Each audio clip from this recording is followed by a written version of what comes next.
Hello అండి, hi, welcome to our channel అమ్మ పాకశాల. ఈరోజు వీడియోలో ఒక మంచి స్నాక్ రెసిపీతో మీ ముందుకు వచ్చానండి. అదేంటంటే స్వీట్ షాప్లో ఉండే పల్లీ పకోడీ అండి. నేను చెప్పిన కొలతలతో చేసుకుంటే పర్ఫెక్ట్గా చేసుకుంటారు, టేస్ట్ కూడా అదిరిపోతుందండి. మరి ఏ విధంగా చేసుకోవాలో చూపిస్తాను, చూసేయండి.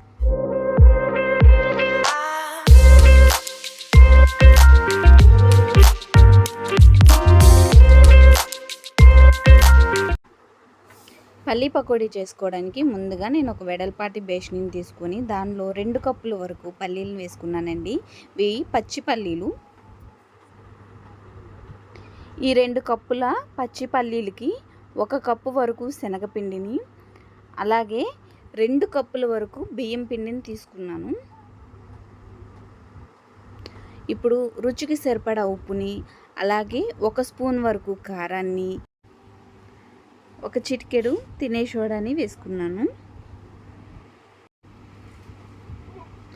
ఇప్పుడు మొత్తాన్ని కలుపుకుంటున్నానండి.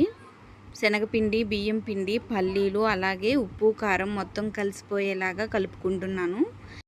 వాటర్ని ఒకసారి పోయకుండా కొద్ది కొద్దిగా కలుపుకోవాలి, ఎందుకంటే లూజ్ అయ్యే ఛాన్స్ ఉంటుంది కాబట్టి మనకి ఎంతైతే కావాలో అంత వాటర్ కొద్ది కొద్దిగా కలుపుకోవాలి. చూసారు కదా, ఈ విధంగా కలుపుకుంటున్నాను.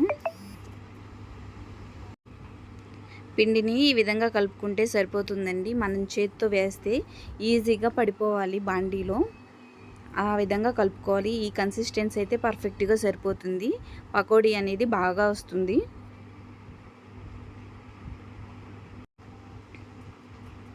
ఇప్పుడు ఈ ప్లేట్ని పక్కన పెట్టేసుకున్నానండి.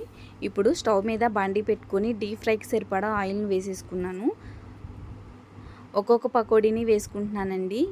మనం పకోడీ ఎట్లయితే వేస్తామో సేమ్ అదే విధంగా ఈ పల్లీ పకోడీని కూడా వేసుకుంటామండి.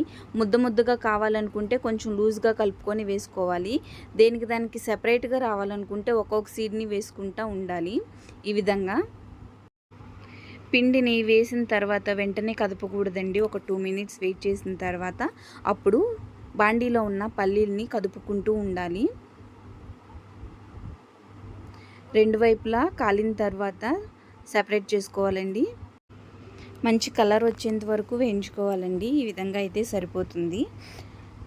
నా దగ్గర మిగతా ఉన్న పిండి మొత్తాన్ని వేసేసుకున్నాను.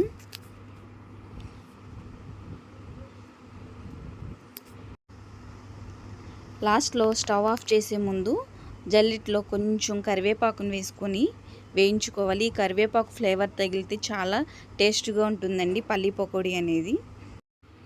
చూసారు కదా, చాలా సింపుల్గా ప్రిపేర్ అయిపోయిందండి పల్లీ పకోడీ. ఎవరైనా ఈజీగా చేసేసుకోవచ్చు. అచ్చం స్వీట్ బండి మీద ఏ విధంగా అయితే ఉంటుందో అదే విధంగా ఉంటుంది. మీరు కూడా సేమ్ ఇదే ప్రాసెస్లో చేసుకొని ఏ విధంగా వచ్చిందో నాకు కింద కామెంట్ సెక్షన్లో కామెంట్ చేయండి. నా వీడియో కనుక మీకు నచ్చినట్టయితే లైక్ చేయండి, షేర్ చేయండి, సబ్స్క్రైబ్ చేయండి. బెల్ సింబల్ నొక్కడం అస్సలు మర్చిపోవద్దు. Thank you for watching.